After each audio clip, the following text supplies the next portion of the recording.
Durante 14 años, fueron solo fantasmas, un rumor alrededor de hogueras, una advertencia susurrada en la oscuridad. Pero la verdad, enterrada bajo tierra y silencio, estaba mucho más cerca de lo que nadie imaginaba. Durante más de una década, la historia de la familia desaparecida se convirtió en un eco lejano, repetido en conversaciones nocturnas como si fuera una leyenda. Nadie podía comprender cómo 4 personas y una caravana entera podían desvanecerse en un bosque sin dejar una sola huella. El caso Patterson, como lo llamaban algunos, era un misterio que alimentaba el miedo a lo desconocido y el poder implacable de la naturaleza. Todo comenzó en agosto de 1996. Para Roberto, de 42 años, aquel viaje representaba un sueño largamente acariciado. Recorrer montañas imponentes, escapar del calor sofocante del verano y regalarle a su familia 2 semanas completas bajo un cielo limpio, lleno de estrellas. Quería mostrarles lo que significaba realmente estar en contacto con la grandeza de la naturaleza. Su esposa, Laura, de 39, había preparado cada detalle con la paciencia de una profesora dedicada. Un botiquín perfectamente ordenado, juegos de mesa para las noches, los libros preferidos de sus hijos, provisiones para cada día del viaje. Nada quedaba al azar. Sofía, de 16 años, acababa de obtener su licencia de conducir y no dejaba de hablar de las carreteras serpenteantes y de las fotos que llenaría en su anuario. Soñaba con capturar con su cámara la magia de los bosques y los paisajes montañosos. Su hermano, Julián, de 12, era un niño reservado, obsesionado con la astronomía. Se había llevado su telescopio nuevo con la ilusión de observar la Vía Láctea sin las luces de la ciudad que siempre escondían las estrellas. El orgullo de la familia era su flamante caravana plateada. 8,5 metros de aluminio brillante que simbolizaban aventuras por venir y, para Roberto, el fruto de años de esfuerzo. Engancharon aquella cápsula metálica a su vehículo, con sonrisas de despedida a sus vecinos, comenzaron el recorrido hacia las montañas. Los primeros días fueron idílicos. Laura enviaba postales a su madre describiendo los paisajes con entusiasmo. La última que llegó estaba fechada en un pequeño pueblo de montaña. En ella escribió: «Las vistas son increíbles. Roberto está en su elemento. Los niños apenas discuten. Mañana nos adentraremos aún más en la naturaleza. Con cariño, Laura». Se dirigían hacia un bosque nacional conocido por sus rincones apartados y campings escondidos entre lagos y cañones. La última vez que alguien los vio con vida fue el 10 de agosto en una gasolinera. Una cámara de seguridad mostraba a Roberto llenando el depósito mientras Julián compraba unas barritas de chocolate. Parecían cansados pero felices. Después de eso, la familia se desvaneció del mapa. Debían regresar el 24 de agosto, pero cuando Roberto no apareció en su trabajo el lunes siguiente, saltaron las alarmas. Era un hombre meticuloso, jamás habría faltado sin avisar. La denuncia se presentó de inmediato y comenzó una de las operaciones de búsqueda más extensas que se recuerdan en la zona. Guardabosques, policías y decenas de voluntarios rastrearon cada sendero. Aviones sobrevolaron el bosque, pero la incógnita era abrumadora. No solo buscaban a 4 personas, también a una enorme caravana plateada y a un vehículo difícil de pasar desapercibido. Aquellos objetos no podían simplemente desvanecerse entre los árboles. En un remoto camping junto a un lago encontraron señales de su paso: brasas apagadas, un envoltorio de malvaviscos en el suelo. La escena parecía congelada en el tiempo, como si alguien se hubiera levantado en mitad de la noche y se hubiera marchado precipitadamente. Pero, ¿a dónde? Durante semanas, el bosque fue revisado palmo a palmo. No había rastro de Roberto, Laura, Sofía ni Julián. Ninguna transacción bancaria, ninguna llamada telefónica, ninguna pista. Las hipótesis variaban: un accidente, un secuestro, incluso teorías de que la familia había decidido empezar una nueva vida lejos de todo. Nada encajaba. Con la llegada del otoño, la nieve cubrió los senderos y la búsqueda oficial fue suspendida. El caso pasó a engrosar los archivos de los desaparecidos y las fotografías de la familia sonriente comenzaron a amarillar en tablones de anuncios policiales. Los años transcurrieron y con ellos se multiplicaron los rumores. Algunos hablaban de sectas en los bosques, otros de un pacto secreto para huir lejos. Pero para sus seres queridos, lo que quedó fue un vacío insoportable. Los padres de Roberto y Laura murieron sin respuestas, y cada aniversario los hermanos se reunían con la esperanza, cada vez más débil, de que un día todo se aclarara. La historia se convirtió en parte del folclore local. Los viajeros contaban que la caravana plateada aparecía en las carreteras bajo la luz de la luna, un espectro metálico sin conductor. Mientras tanto, En los archivos oficiales, el expediente de los Patterson acumulaba polvo, sin que nadie pudiera explicar cómo una familia entera había desaparecido sin dejar rastro. Y entonces, 14 años después, todo cambió. Era septiembre de 2010 cuando Daniel, un geólogo aficionado y excursionista experimentado, decidió internarse en una zona poco transitada del mismo bosque. La lluvia reciente había removido la tierra, y Daniel avanzaba explorando las laderas empinadas y los barrancos ocultos en busca de formaciones interesantes. Mientras recorría un lecho seco de arroyo, algo llamó su atención. Un destello metálico entre los pinos. No era agua ni mica de roca. Era algo distinto. Con curiosidad, comenzó a escalar la pendiente. Sus manos se arañaban con ramas y piedras, pero la intriga era más fuerte. Cuando llegó a lo alto, se quedó inmóvil. Bajo una capa de tierra y raíces, asomaba la curva redondeada de un objeto metálico. Daniel apartó un poco de tierra y su corazón se aceleró. No había duda. Era la esquina de una caravana plateada. Se acercó lentamente. No parecía un accidente natural. La parte trasera estaba incrustada en la ladera, cubierta de rocas que parecían haber sido colocadas allí. Era como si alguien hubiera querido enterrar esa cápsula. Rodeó el objeto y descubrió ventanas ennegrecidas, metal abollado, marcas de fuego. Con la manga de su chaqueta limpió un vidrio opaco. Al principio no vio nada en el interior. Luego, sus ojos se acostumbraron a la penumbra y retrocedió de golpe.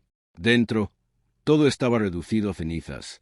Restos de muebles carbonizados, plástico derretido, y entre ellos, huesos, fragmentos ennegrecidos, vértebras, pedazos de cráneo, un fémur. Eran restos humanos, muchos, demasiado para ser una sola persona. Daniel entendió en un instante lo que estaba viendo. No era una caravana olvidada, era una tumba, una fosa común de metal y fuego. El pánico lo invadió. Bajó como pudo por la pendiente, resbalando, arañándose las manos. Su respiración era agitada, su corazón golpeaba con fuerza. Necesitaba ayuda, necesitaba contarlo. Pero en ese remoto cañón no había señal telefónica. Le tomó casi 2 horas regresar hasta su coche, con los dedos temblorosos y la mente inundada de imágenes que jamás podría borrar. El misterio de los Patterson, sepultado durante 14 años bajo tierra y silencio, acababa de resurgir. Daniel llegó a su coche con el rostro desencajado y las manos aún temblando. Había corrido cuesta abajo durante horas, con la imagen grabada en la mente, la curva metálica de la caravana, las paredes ennegrecidas y entre la ceniza, los huesos. Se dejó caer en el asiento, encendió el motor y, tras varios intentos fallidos por tranquilizar su respiración, marcó el 911. La voz del operador sonó firme, pero Daniel apenas podía articular palabras. Remolque en las montañas, huesos dentro, muchos huesos, repitió una y otra vez, hasta que logró que su relato tuviera un mínimo de coherencia. El operador comprendió la gravedad y envió de inmediato una patrulla. La llegada de las autoridades puso fin a 14 años de silencio. El primero en llegar hasta el lugar junto a Daniel fue un ayudante del sheriff del condado. Era un hombre ya mayor, de rostro curtido, que en 1996 había sido un joven patrullero. Recordaba perfectamente la historia de la familia desaparecida. Al ver el borde plateado asomando entre la tierra, comprendió que el misterio había llegado a su terrible desenlace. Sacó su radio, tragó saliva y habló con voz tensa. «Jefe, creo que los hemos encontrado. Creo que hemos encontrado a los Patterson». La noticia se propagó con rapidez. La zona quedó acordonada y, de pronto, aquel cañón olvidado se convirtió en el centro de una investigación titánica. El hallazgo era tan espantoso como histórico. Un caso que había atormentado a familias, autoridades y vecinos durante años estaba a punto de revelarse. Para la prensa, el descubrimiento fue una bomba. El caso legendario regresaba a los titulares con un giro inesperado. Para los familiares, sin embargo, aquello era el inicio de una nueva pesadilla. Habían pasado de la incertidumbre al horror. Ahora tenían que afrontar lo que había sucedido en las últimas horas de vida de sus seres queridos. La caravana quedó declarada escena del crimen. Pero la ubicación era un reto en sí misma. Una pendiente empinada, difícil de acceder, en la que cualquier movimiento brusco podía destruir pruebas valiosas. La decisión fue clara: excavar en el lugar, convertir aquel rincón en un laboratorio al aire libre. Un equipo especializado se desplegó. Investigadores de la oficina del sheriff, agentes estatales, antropólogos forenses. Día tras día retiraron la tierra manualmente, centímetro a centímetro. Cada pala de tierra era tamizada, cada roca revisada. El trabajo era lento, agotador, pero necesario. Dentro de la caravana, la escena era apocalíptica. El calor había sido tan intenso que parte del aluminio se había derretido. El suelo estaba cubierto por una gruesa capa de cenizas y hollín. Entre los restos carbonizados de muebles, cables derretidos y cristales quebrados, comenzaron a aparecer fragmentos óseos. El trabajo de los antropólogos fue meticuloso. Hueso por hueso, pieza por pieza, clasificaban y comparaban. Durante días parecían solo encontrar fragmentos sin forma. Pero poco a poco, la imagen empezó a aclararse. 4 conjuntos de restos distintos. 2 adultos, probablemente un hombre y una mujer, y 2 jóvenes de diferente edad. Los investigadores lo sabían en silencio. La composición coincidía exactamente con la de la familia desaparecida. La confirmación llegó gracias a los dientes. Entre las cenizas, los forenses hallaron varias piezas dentales intactas, resistentes al fuego. Con los viejos registros odontológicos solicitados, el cruce fue irrefutable. 14 años después, Roberto, Laura, Sofía y Julián dejaban de figurar como desaparecidos. Ahora estaban oficialmente identificados como víctimas de un asesinato. El hallazgo estremeció incluso a los más veteranos. La idea de que toda una familia hubiera sido ejecutada y enterrada de ese modo era más oscura que cualquier leyenda contada junto a una fogata. El descubrimiento decisivo llegó al tercer día de excavación. Un investigador encontró un casquillo deformado en medio de las cenizas. No pasó mucho tiempo antes de que, revisando una pared de aluminio, se descubriera un fragmento de plomo incrustado. Una bala. Al día siguiente, aparecieron 3 más y varios casquillos adicionales. Ya no había duda. La familia había sido asesinada a tiros en el interior de su propia caravana. Después, alguien prendió fuego al vehículo para ocultar las huellas. La cápsula de metal se había convertido en prisión, crematorio y tumba. El análisis balístico reveló que todas las vainas correspondían a una pistola semiautomática de 9 milímetros, un arma común, fácil de ocultar, pero letal a corta distancia. A juzgar por la ubicación de los impactos, el asesino había disparado desde dentro, a escasos metros de las víctimas. El hallazgo dio un vuelco a la investigación. Lo que antes era un misterio sin resolver, se transformó en un caso de homicidio múltiple. Los detectives ya no buscaban explicaciones a una desaparición. Ahora debían encontrar a un asesino que, durante 14 años, había caminado impune. Las viejas cajas de archivo volvieron a abrirse. Polvorientas carpetas de 1996 se revisaron con ojos nuevos. Informes de guardabosques, declaraciones de turistas, registros de campings. Nada podía ser descartado. Fue en uno de esos registros donde apareció un detalle que en su momento había pasado inadvertido.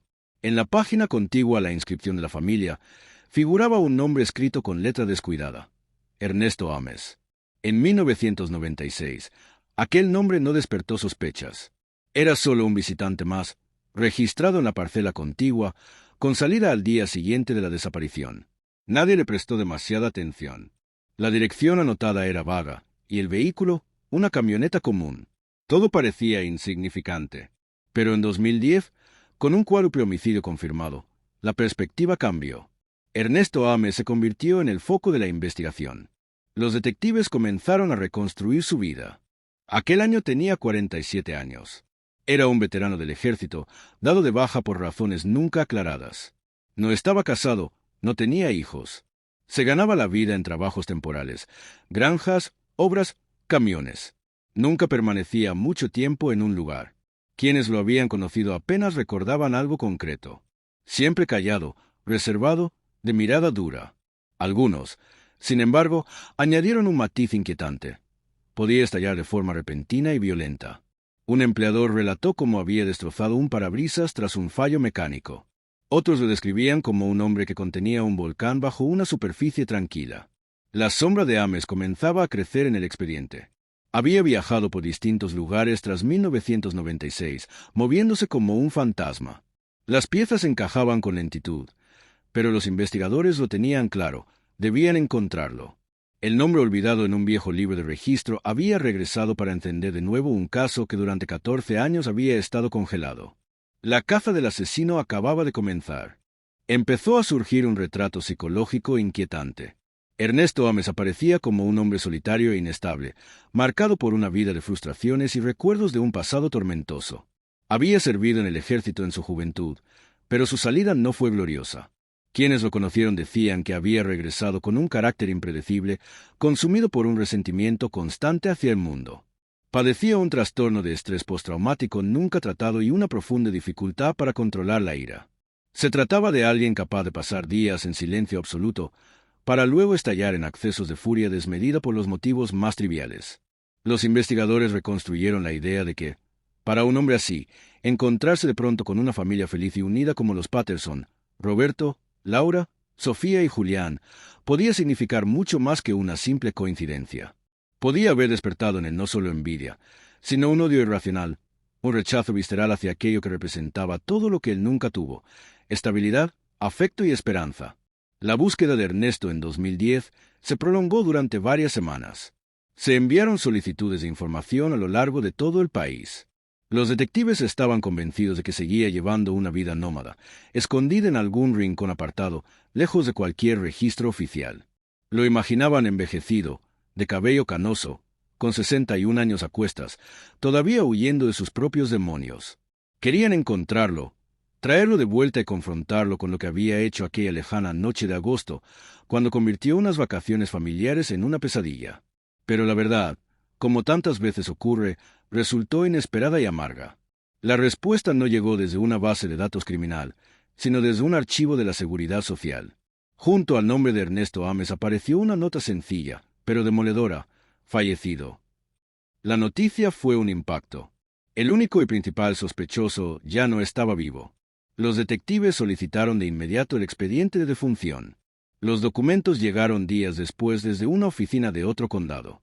Ernesto se había quitado la vida en mayo de 1998, menos de 2 años después de los asesinatos de los Patterson. Se disparó en la cabeza dentro de la habitación de un viejo motel, aislado junto a una carretera desierta. El informe indicaba que padecía un cáncer terminal, aunque no se encontró ninguna nota que explicara sus últimas decisiones. El caso fue cerrado en su momento como un suicidio común, sin mayor relevancia. Para los investigadores de 2010, la revelación era un arma de doble filo. Por un lado, el suicidio confirmaba indirectamente la culpabilidad de Ames. Muchos asesinos, incapaces de sobrellevar el peso de sus crímenes, terminan eligiendo ese camino. Por otro, dejaba una sensación de derrota. Nunca habría juicio, nunca habría una confesión directa. Ernesto se había llevado consigo el secreto de aquella noche, enterrándolo bajo el silencio de su propia muerte. Sin embargo, el caso no podía cerrarse allí. Los detectives necesitaban más que teorías, más que coincidencias. Requerían pruebas tangibles que vincularan de manera irrefutable a Ernesto Ames con la familia Patterson. Fue entonces cuando surgió una nueva línea de investigación.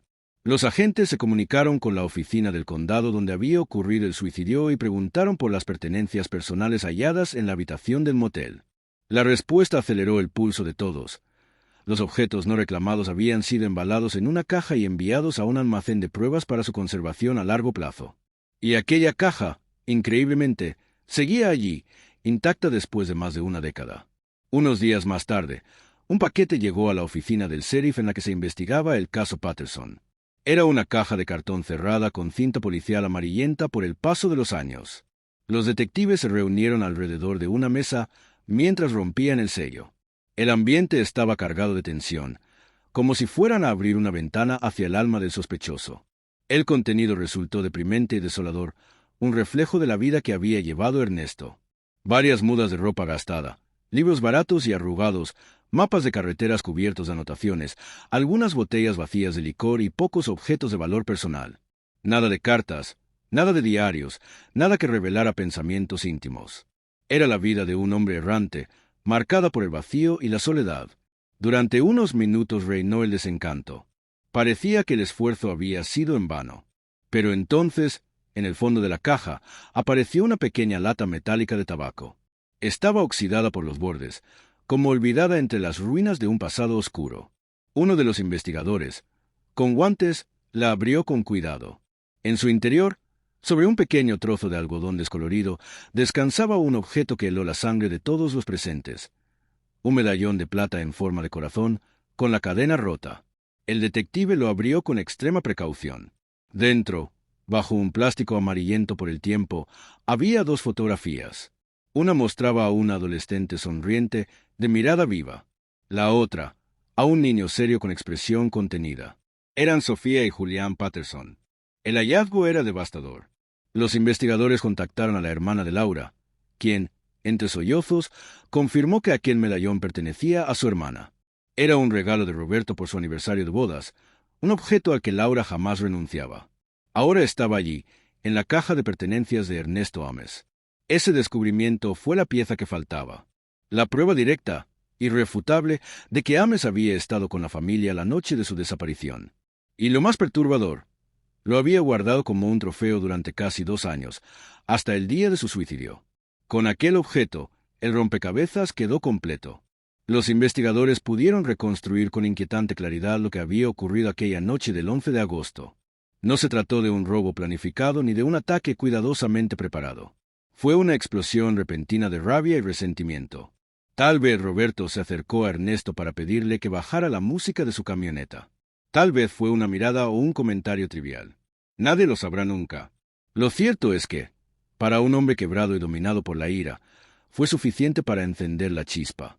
Ernesto tomó su pistola de 9 milímetros y se dirigió a la caravana de los Patterson. En cuestión de segundos, abrió fuego. Las balas alcanzaron a Roberto y Laura casi de inmediato.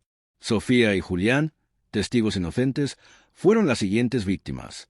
En aquel instante, la felicidad de una familia entera se extinguió en el silencio de la noche.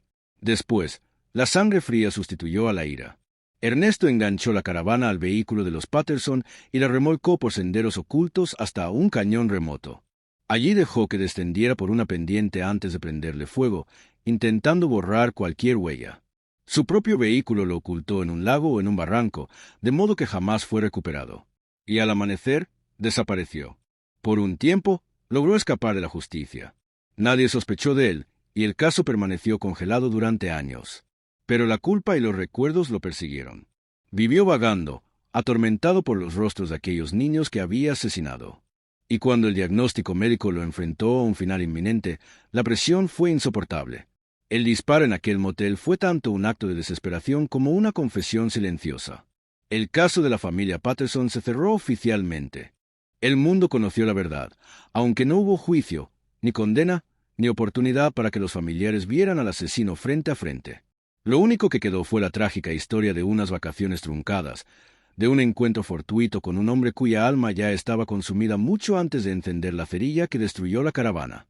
Ese eco de horror permanece aún como una cicatriz imborrable, un recordatorio de cómo la oscuridad más devastadora puede ocultarse detrás de la apariencia común de un viajero solitario.